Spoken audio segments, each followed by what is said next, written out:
people know that when you do a TEDx talk, that you don't get paid. But how do you leverage it so that you are getting paid? And how do you help other people?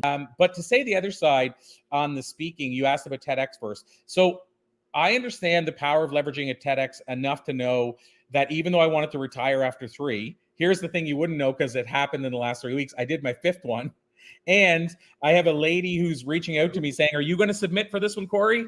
And she's kind of it's through a mutual friend.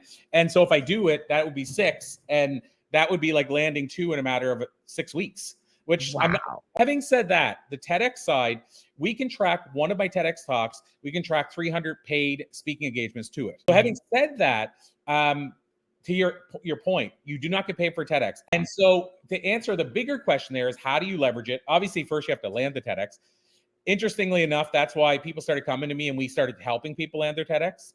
Having said that, the leverage side of it goes back to what I just said. So the leverage part of it is, first of all, having a TEDx, nothing else, you do nothing else except for say you're a TEDx speaker, it's still going to positively impact your career.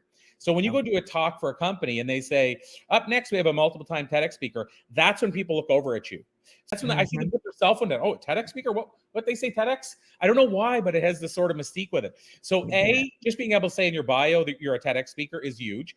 But the other side is, here's what I learned, which took me a while to realize. I had this $8,000 3-minute sizzle reel that I thought was the best I was ever going to have to book bookings. And all of a sudden I started using my TEDx instead. And it was closing at about 85% of people that saw it that were thinking of hiring me, that decided it based on the TEDx. That's why I encourage people, if you can, I have a 5-minute TEDx. So if you send a 5-minute TEDx, there's no reason that a client won't watch that any less than a 3-minute sizzle reel. And if you want, I'll tell you the one hack I teased so that people can take their speaking career to the next level.